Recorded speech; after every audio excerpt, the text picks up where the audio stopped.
नमस्कार सभी साथियों को स्वागत करता हूं सभी के इस यूट्यूब चैनल पर जिसका नाम है स्टडी विद पीएन लोधा।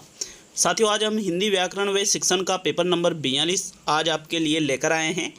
देखिए, यहाँ पर टोटल 35 आपको हिंदी व्याकरण और शिक्षण विधियों के प्रश्न देखने को मिलेंगे, जो कि रीट लेवल 2 और रीट लेवल 1 जो पात्रता परीक्षा है उसके लिए बेहद ही उपयोगी है। साथ ही थर्ड ग्रेड की जो मुख्य परीक्षा होगी उसके लिए भी ये टेस्ट सीरीज काफ़ी ज़्यादा मददगार साबित होगी। साथियों, यदि आप सेकंड ग्रेड या फर्स्ट ग्रेड की भी तैयारी कर रहे हैं तो इन टेस्ट सीरीज को लगातार आप समय निकालकर जरूर देखिएगा। साथियों, 35 महत्वपूर्ण प्रश्न हैं, तो चलिए शुरू करते हैं आज के इस वीडियो को। आज का पेपर नंबर है 42वां। तो चलिए पहला प्रश्न देखेंगे।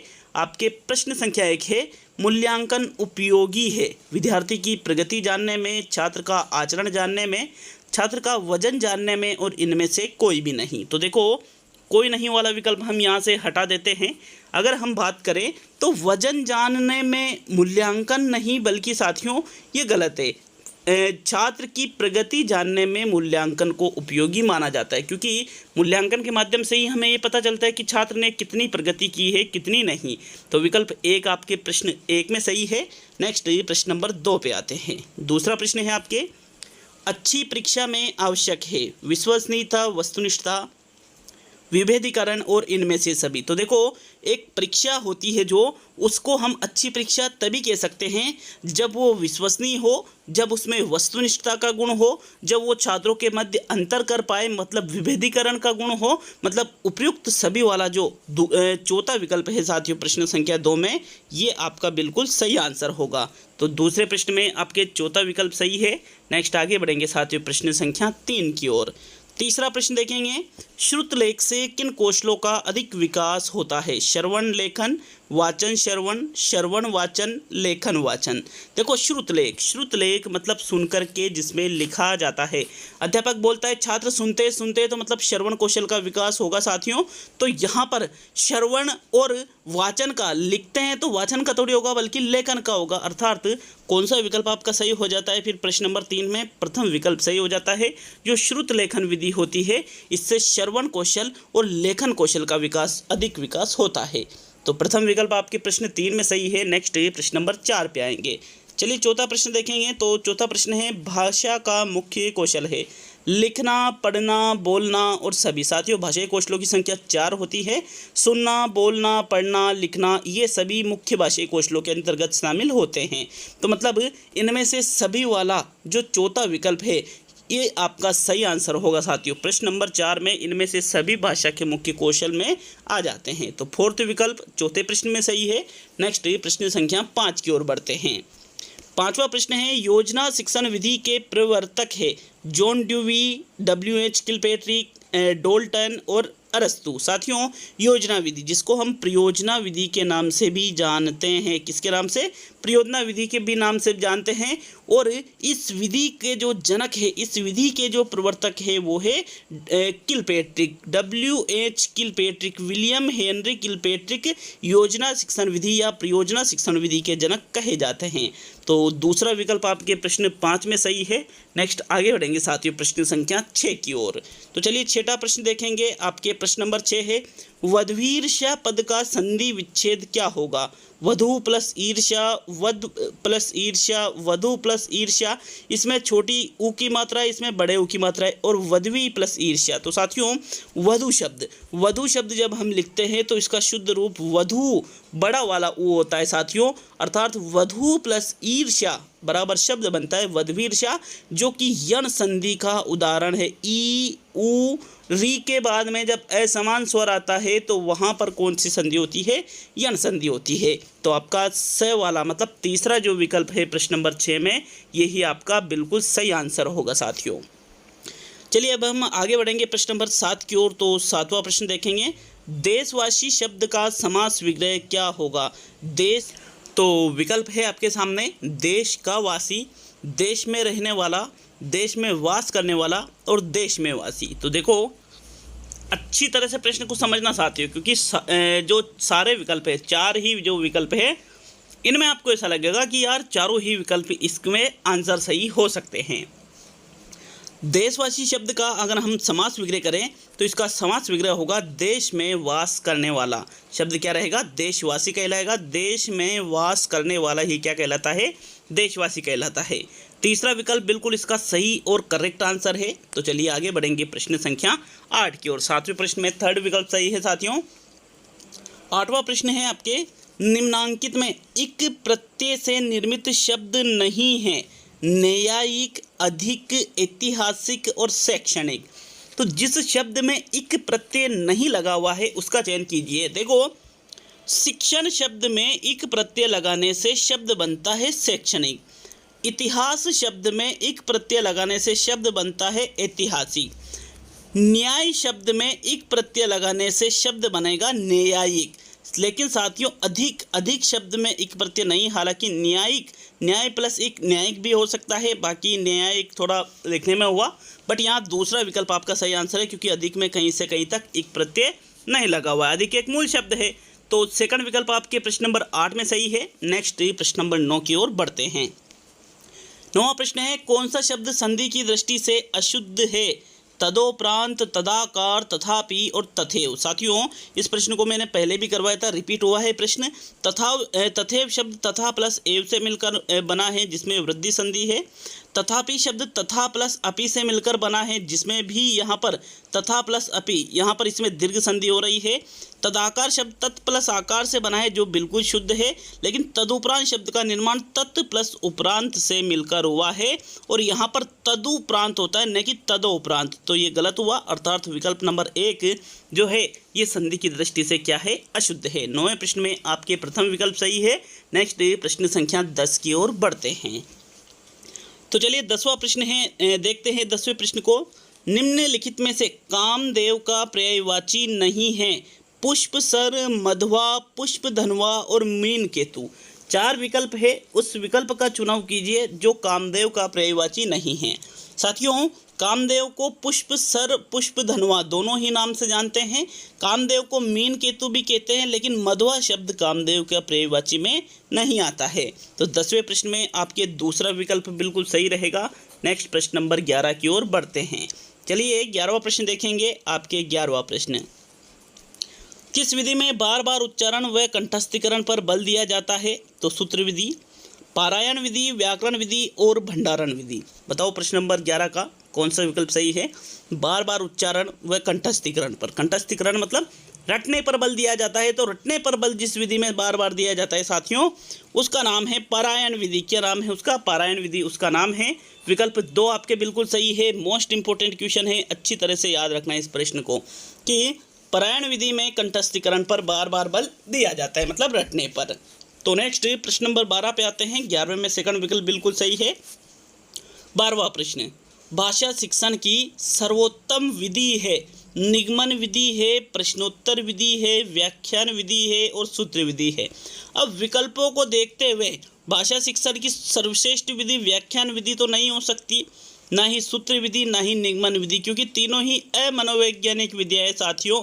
तीनों ही यहाँ पर अमनोवैज्ञानिक विधियाँ हैं और तीनों ही शिक्षक केंद्रित विधियाँ हैं। इसलिए विकल्पों को देखते हुए प्रश्नोत्तर विधि आपका सही आंसर होगा, क्योंकि प्रश्नोत्तर विधि छात्र केंद्रित विधि कहलाती है। तो विकल्प नंबर आपका 2 सही है। प्रश्न नंबर 12 में इन तीनों ही विधियों में सक्रिय शिक्षक रहता है, लेकिन साथियों प्रश्नोत्तर विधि यहाँ पर छात्र केंद्रित विधि होने के कारण छात्र सक्रिय रहता है पूर्णतः, अतः दूसरा विकल्प आपके प्रश्न नंबर 12 में सही है।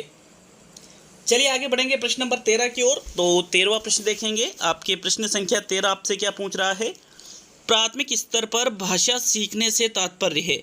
उच्च स्तरीय साहित्य पढ़ना, भाषा वैज्ञानिक तथ्य स्पष्ट करना, भाषा का व्याकरण सीखना और भाषा का प्रयोग सीखना। तो 13वें प्रश्न में राइट आंसर बताओ कौन सा विकल्प आपका इसमें सही उत्तर होगा। साथियों, प्राथमिक स्तर पर उच्च स्तरीय साहित्य को नहीं पढ़ा जाता है, ना ही भाषा के वैज्ञानिक तथ्यों को यहाँ पर स्पष्ट किया जाता है। तो तीसरा या चौथा कौन सा विकल्प आपका सही आंसर होगा 13वें प्रश्न में? तो चलिए देख लेते हैं इसका सही आंसर क्या रहेगा। प्राथमिक स्तर पर भाषा सीखने का मतलब होता है भाषा का प्रयोग करना सीखना, कि किस प्रकार से भाषा का प्रयोग किया जाता है। यदि ये चीज़ सीख गए बालक प्राथमिक स्तर पर तो मतलब यही भाषा सीखना कहलाएगा प्राथमिक स्तर पर। विकल्प 4 आपके प्रश्न 13 में सही है। नेक्स्ट प्रश्न नंबर 14 पे आते हैं। चलिए 14वां प्रश्न देखेंगे। आपके प्रश्न संख्या 14 क्या है? सूक्ष्म शिक्षण की विशेषता नहीं है। शिक्षण प्रशिक्षण की एक तकनीक है। इसमें कक्षा का आकार छोटा होता है, इसमें एक कौशल को पूरा किया जाता है और अधिक समय का इसमें शिक्षण होता है। तो साथियों, जो माइक्रो टीचिंग होती है ये शिक्षण प्रशिक्षण की ही एक तकनीक है। बिल्कुल सही बात है कि इसमें ये बताया जाता है कि पढ़ाना कैसे है। इसमें कक्षा का आकार भी छोटा होता है, सीमित होता है, एक बार में एक ही कौशल को पूरा किया जाता है, लेकिन अधिक समय का शिक्षण होता है, ये गलत है। इसमें समय भी कम ही रहता है साथियों। विकल्प 4 आपके प्रश्न नंबर 14 का सही आंसर है। नेक्स्ट प्रश्न नंबर 15 की ओर बढ़ते हैं। तो 15वां प्रश्न है, वाक्य का वह अंश जो वाक्य के उद्देश्य के विषय में बताता है क्या कहलाता है?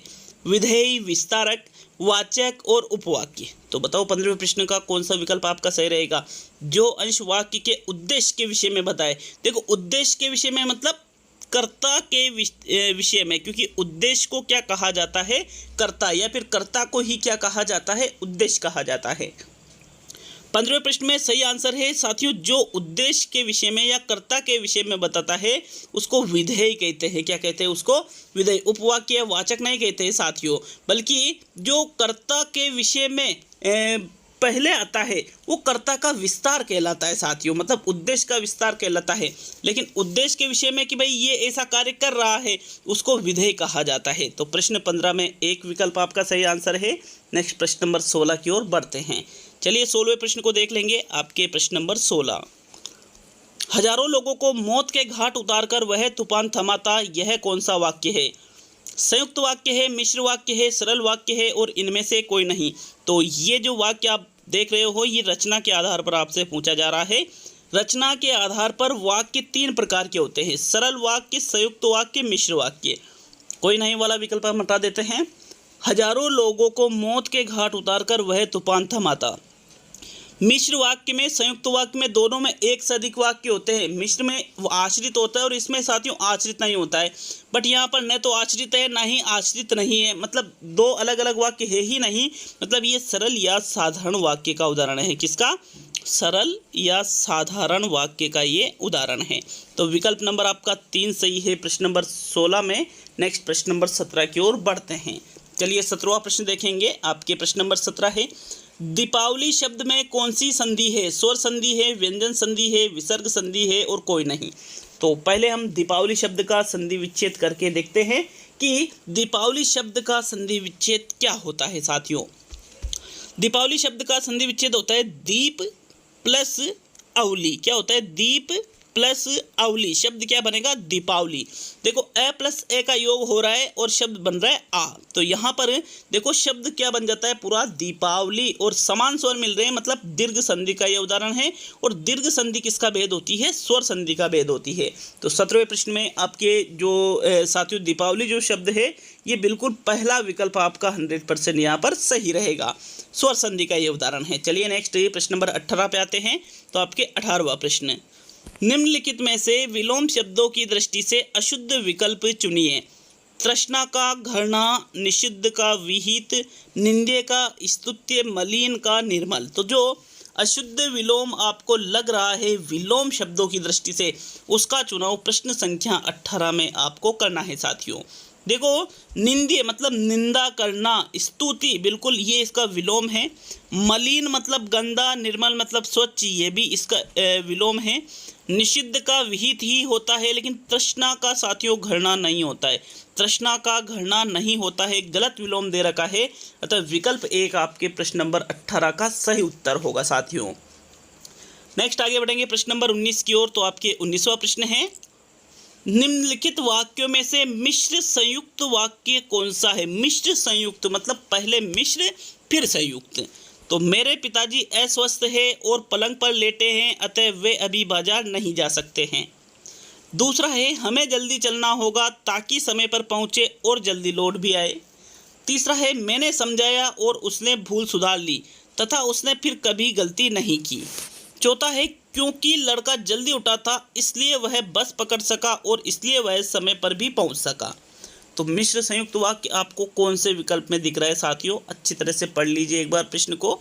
देखो विकल्प नंबर दो सही आंसर रहेगा। क्यों?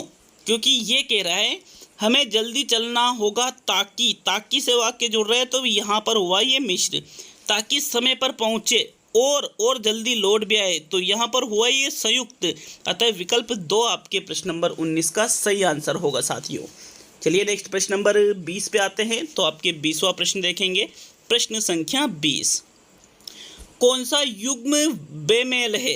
कौन सा युग्म बेमेल है? गीत विधि पद्य शिक्षण, द्विभाषा विधि अनुवाद शिक्षण, रंगमंच विधि नाटक शिक्षण, दंडान्वय विधि गद्य शिक्षण। तो जो आपको गलत लग रहा है, जिसका मेल नहीं खा रहा है, उसका आपको चुनाव करना है प्रश्न संख्या 20 में। तो देखो साथियों, गीत विधि का प्रयोग पद्य शिक्षण में किया जाता है। बिल्कुल सही बात है, क्योंकि गीत किसके अंतर्गत आता है? पद्य के अंतर्गत आता है। द्विभाषा विधि का प्रयोग अनुवाद शिक्षण में किया जाता है, ये भी करेक्ट है। रंगमंच विधि का प्रयोग नाटक शिक्षण में किया जाता है, ये भी करेक्ट है। लेकिन दंडान्वय विधि का प्रयोग गद्य शिक्षण में नहीं किया जाता है, बल्कि दंडान्वय विधि का प्रयोग पद्य शिक्षण में किया जाता है। तो ये गलत हो गया, अर्थात ये बेमेल है। तो चौथा विकल्प आपके प्रश्न संख्या 20 का सही उत्तर होगा साथियों। नेक्स्ट आगे बढ़ेंगे प्रश्न नंबर 21 की ओर। तो आपके 21वां प्रश्न देख लेते हैं। प्रश्न नंबर 21, किस भाषा शिक्षण सिद्धांत से अध्यापक की वस्तु में रोचकता आती है? अभ्यास का सिद्धांत, मौखिक कार्य का सिद्धांत, क्रियाशीलता का सिद्धांत और नियोजन का सिद्धांत। तो देखो 21वें प्रश्न में राइट आंसर देना है। यहाँ पर अध्यापक की वस्तु में रोचकता क्रियाशीलता से भी आ सकती है, अभ्यास से भी आ सकती है, मौखिक कार्य से भी आ सकती है और नियोजन से भी। लेकिन ऐसे विकल्प होने पर हमें सर्वश्रेष्ठ विकल्प का चुनाव करना होता है, और यहाँ पर जो सर्वश्रेष्ठ विकल्प है वो है नियोजन का सिद्धांत। क्यों? नियोजन का मतलब योजना बनाना कि हमें किस विधि से पढ़ाना है, हमें कौन कौन से अभ्यास कार्य करवाना है, क्या क्या बोलना है, कौन सी सहायक सामग्रियों का प्रयोग करना है, बच्चों से क्या क्या करवाना है, ये सारी चीज़ें नियोजन के सिद्धांत के अंतर्गत आ जाती है। अतः विकल्प नंबर जो 4 है साथियों प्रश्न नंबर 21 में, यही सर्वश्रेष्ठ आंसर है दिए गए विकल्पों में से। तो इसीलिए चौथा ही विकल्प आपका प्रश्न 21 में सही है। नेक्स्ट प्रश्न संख्या 22 की ओर बढ़ेंगे। तो चलिए 22वां प्रश्न देख लेते हैं। आपके प्रश्न नंबर 22 है, ऐसा परीक्षण जो बार बार प्रयोग करने पर भी एक जैसा परिणाम दे उसे कहते हैं विश्वसनीयता, न्यायदर्शी, वैधता और कोई नहीं। तो कोई नहीं को हम यहाँ से हटा देते हैं। साथियों, बार बार प्रयोग कर रहे हो आप, फिर भी एक जैसा परिणाम आ रहा है, तो उसको हम विश्वसनीय परीक्षण कहेंगे, और ये विशेषता विश्वसनीयता कहलाएगी। वैधता का मतलब जिस उद्देश्य के लिए परीक्षण का निर्माण किया गया है, यदि वह उसकी पूर्ति करे तो उसको वैध परीक्षण, और यह विशेषता वैधता कहलाती है साथियों। बट यहाँ ऐसा नहीं है, तो विकल्प 1 ही आपके प्रश्न 22 का सही आंसर है। नेक्स्ट प्रश्न नंबर 23 की ओर बढ़ते हैं।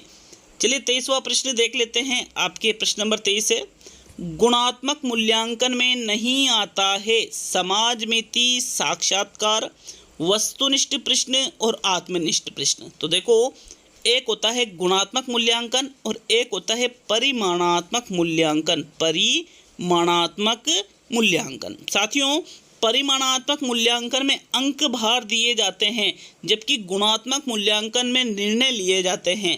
तो यहाँ पर जो साक्षात्कार, समाजमिति, वस्तुनिष्ठ और आत्मनिष्ठ, इनकी बात करें हम, तो वस्तुनिष्ठ प्रश्न में अंक भार दिए जाते हैं। अतः ये गुणात्मक में नहीं आएगा वस्तुनिष्ठ प्रश्न, ये किस में आएगा? परिमाणात्मक मूल्यांकन में आएगा। तो विकल्प नंबर 3 आपके 23 का सही आंसर होगा, वस्तुनिष्ठ प्रश्न। क्लियर है ये भी सभी के? नेक्स्ट प्रश्न नंबर 24 की ओर बढ़ेंगे साथियों। 24वां प्रश्न देख लेते हैं। आपके प्रश्न नंबर 24 है, मानवीय शब्द व्याकरणिक दृष्टि से है, संज्ञा है, अव्यय है, विशेषण है या फिर क्रिया है। तो मानवीय शब्द का निर्माण किससे हुआ है? तो साथियों, मानवीय शब्द का निर्माण मानव में ई प्रत्यय लगाने से हुआ है, और मानव शब्द क्या है? जातिवाचक संज्ञा। तो जब हम इसमें ई प्रत्यय लगा देते हैं तो शब्द बन जाता है मानवीय। अभी अव्यय या क्रिया तो नहीं है, विशेषण या संज्ञा। क्या है? विशेषता बता रहा है? जी नहीं, यह संज्ञा है। और कैसी संज्ञा है? भाववाचक संज्ञा का ये उदाहरण हैं। 24वें में प्रथम विकल्प आपका बिल्कुल सही रहेगा साथियों, कोई डाउट नहीं है इसमें। चलिए आगे बढ़ेंगे प्रश्न नंबर 25 की ओर। वीडियो अच्छा लगे तो वीडियो को एक लाइक और कम से कम 3 जगह वीडियो को शेयर जरूर करिएगा। ये सारी चीज़ें आपके लिए ही की जा रही है साथियों, फिर भी आप वीडियो को लाइक और शेयर नहीं करते हो तो लगता है कि यार मज़ा नहीं आ रहा है उस चीज़ का। तो देखो 25वें प्रश्न की ओर बढ़ेंगे। 25वां प्रश्न है, आस्तिक शब्द का अर्थ है ईश्वर को मानने वाला, ईश्वर को न मानने वाला, गरीबों को ईश्वर मानने वाला और ईश्वर जिसे गरीब लोग मानते हैं। तो देखो आस्तिक शब्द का यहाँ पर आपको सही अर्थ बताना है। शब्द सुना होगा आपने आस्तिक, शब्द सुना होगा आपने नास्तिक। साथियों जो ईश्वर को विश्वास मतलब जो ईश्वर में विश्वास नहीं करता है, जो ईश्वर को नहीं मानता है वो कहलाता है नास्तिक, जो ईश्वर को मानता है वो कहलाता है आस्तिक। तो मतलब यहाँ पर आस्तिक वाला जो पहला विकल्प है ईश्वर को मानने वाला, यही सही आंसर है साथियों। 25वें में प्रथम विकल्प सही है।